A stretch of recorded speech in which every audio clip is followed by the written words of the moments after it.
Okay, hey, good morning. My name is Jennifer. You can call me JJ, and this is Coffee Break, where I talk about issues and events which are topical, which are close to my heart, and which are totally worthy of conversation. Now, first off, let me just say a big thank you to David Fosu of Custom and Print for my gorgeous queen mug.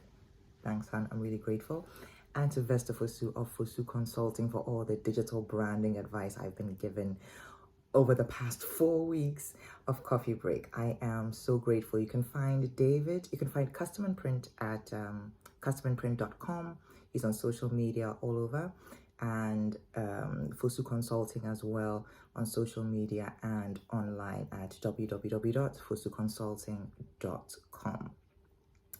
Now, it has been a crazy week, a sincerely, strangely, hell of a crazy week. It has not been pleasant or fun, honestly. And maybe just like to kickstart that I knew that it would be a hectic week was when I realized that my Irish bean coffee, flavored Irish coffee cream, coffee is officially finished.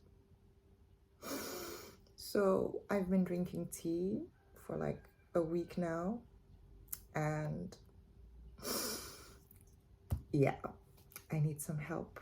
Can you guys just please suggest to me the next great coffee brand that I can try on for Coffee Break? Just let me know in the comments below. I'm really grateful. Tea is great, but y'all know coffee is yeah. So as I was saying, it's been a hell of a week. It's been a difficult week. It's been a lot of things have been going on.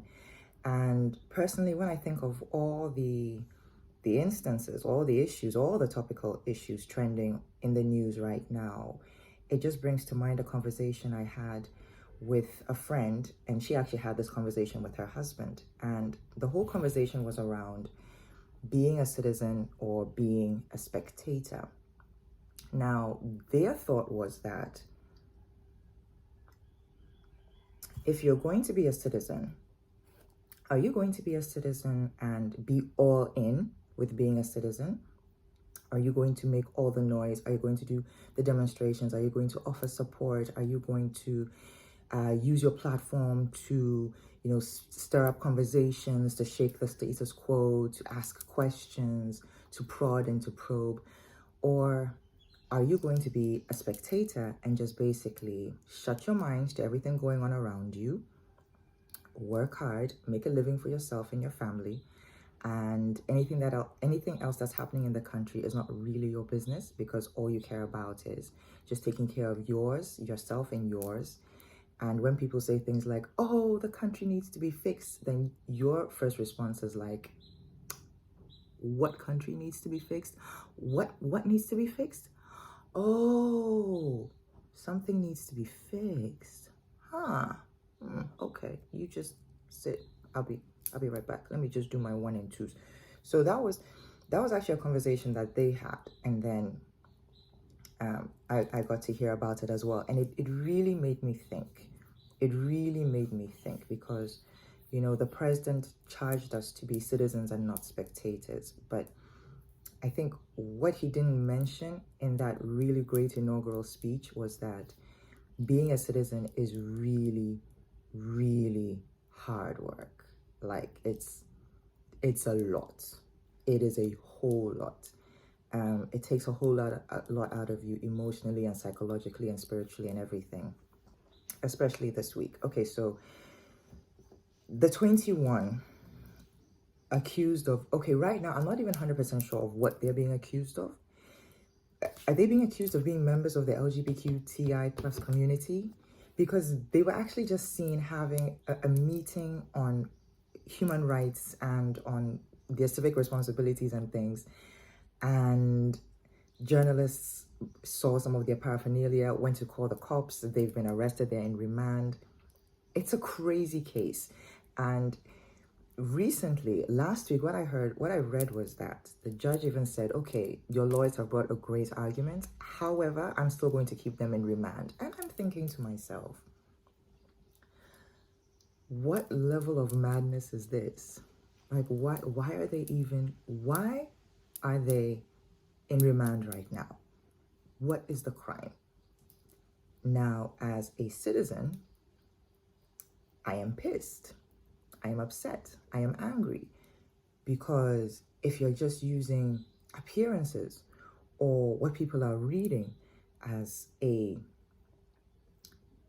standing point for having them arrested, then a whole lot of us, look, they'll need to build a separate jail for some of us, because we will fall into all kinds of boxes. We will always get our butts arrested. So it just rubs me along the wrong way. And some of the reasons people are saying is, oh, it's religious, and Ghana's a Christian nation. Ghana's majority Christian, but we're a secular state. We run on laws, okay? And we don't run on Torah laws. We don't run on the laws of the Old Testament. We run on the laws of the New Testament. If you even want to be a Christian nation, you have to follow Christian Testament, which is New Testament, which is love your neighbor as yourself. So all of this happening with the 21 in jail right now, it does not fall anywhere on any spectrum of logic and sense or reasoning. You want to be a spectator, it's fine. It doesn't bother you. But if you want to be a citizen, it'll get your goat, as it's been getting mine, because it's so upsetting. And then this week, also on my timeline, I saw the feed of the young woman who yeah, I hate cases like that. So she was actually gang raped. She was drugged. She was gang raped. But now the thing is, she's a lesbian. And she's a well-known, outspoken lesbian. And she put this out on social media, and she added that she's feeling suicidal. She needs help.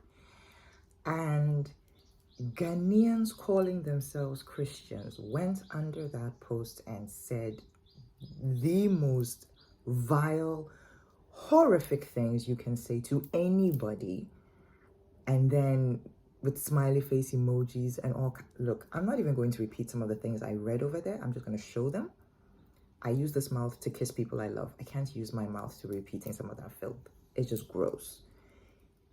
And it just made me think,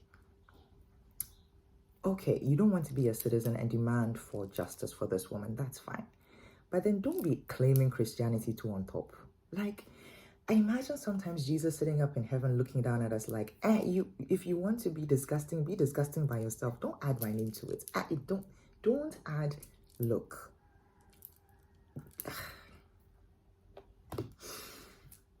As I said, it's been a rough week. And then,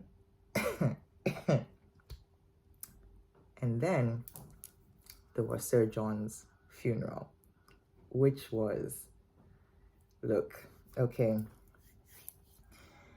if I didn't work where I work, and if I didn't recall all the fellow Ghanaians, announcements that we were having on TV, and if I didn't see all the figures, and if I didn't remember all the footage that we were doing on COVID-19 for weeks and months, what happened with Sir John's funeral I don't think it would have surprised me as much. But it did. It did. I do not understand how we had a full-scale, typical traditional Ashanti funeral in the middle of a pandemic. I don't understand it. I don't. And it's just, the craziest part about it is that like, okay, for that one, as Ghanaians, we really stood up and we disagreed, and we said no. We had the Ghana Medical Association stepping out. Occupy Ghana stepped out and said that there's something fundamentally wrong about having a full-scale funeral at that level during a pandemic. And in that, I think we all said enough is enough. We all said no. We all said it does not make sense. And I did read an account on Facebook. Now, don't knock Facebook accounts, okay? Don't knock the things you read on Facebook. Some, yes, are trash, but you do come across some really great content and some really insightful views. Like, I read on my friend Kojo's post that he was actually chatting with a nurse who said that watching the events of Sir John's funeral for her in the healthcare sector was heartbreaking because she knew fellow medical practitioners who had died in the line of service due to COVID, and their bodies were not released to their families. They were buried by the state. They could not have funerals. They could not. And even if medical care practitioners are really going through the mill, they are really going through the mill. The pandemic is really showing that we have so much to do in that sector. They are the unsung heroes of this whole pandemic, really, in a lot of ways. But yeah, she was upset. She was rightfully upset. And then I just remembered that we have these rules about the number of people you can have attending your funeral, like it's a 25 or it's a 30 or something. Like, as a citizen, following your president's call and speaking up against this, it's hard because you will be speaking up and then somebody sitting somewhere will accuse you of being your party affiliation has something to do with this. Like, we just have so many really terribly trash excuses for not speaking up against injustice. Wow. And of course, my favorite squad right now, hashtag fix the country, and the conveners, they won their court case, but there's a clause. The police still have in essence the right to prevent them from demonstrating. And I caught a glimpse of the press release that the police released shortly afterwards, explaining in detail why citizens should not join the demonstration. And for me, I thought it was comedic reading. I thought it was great. Comic relief. I said it was a hard week. Don't look at me like that. Jeez. So here's the thing. This citizen versus spectator argument. Now I'm thinking to myself, if you want to be a citizen, like at what point is it okay to be a citizen? Like, why do I have to keep thinking of all these angles of, okay, can I be a citizen when it's this issue and not that issue? Like, why do I always have to think about who's it gonna offend, and what does my party affiliation have to do with anything? Like, can't I just be a Ghanaian first? And then in some cases, ethnicity also comes in. Like, oh, it's because you're an Akan. What does being an Akan have to do with anything? Oh, it's because you're a Christian, you're saying this. What does being a Christian have to do with anything? Can't I just be a citizen who loves her country? Like, why? Why do I have to think about all those other angles? Why is that also? Like I said, the president didn't factor all of those in. It's stress, yo. It's stress. Caring about your country, especially Ghana, which can break your heart at the soonest, at the quickest. It's stressful. However, I guess it's a choice we all have to make now. We all have to decide where are we going to stand? Are you going to be a citizen with all the stress, with all the responsibility, with all the shouting, with all the petition writing, with all the demonstrating, with all the name calling, with all the chastising, with all the one of the NPP communicators said the Fix the Country campaigners they just want to twerk on the streets. So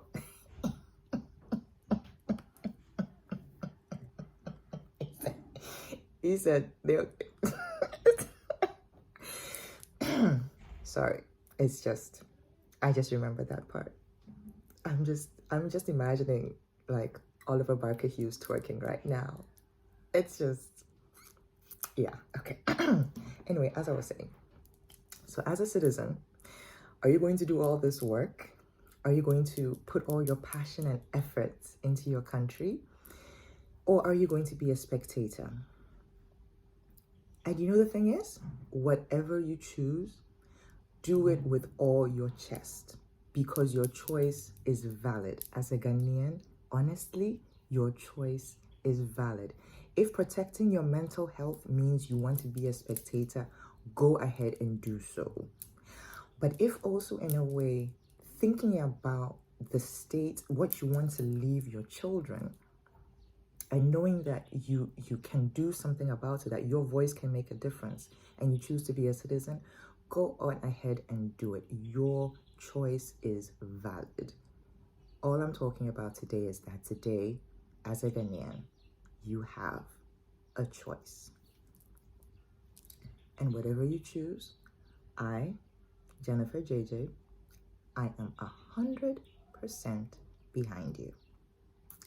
Thank you so much for joining me on the slightly extended version of Coffee Break. This has been good fun. And remember, please, my coffee is done. So just let me know in the comment section which one I should buy next. And of course, please remember to click like and subscribe for more great content. I'll be with you next week, Friday at 11 a.m. Cheers.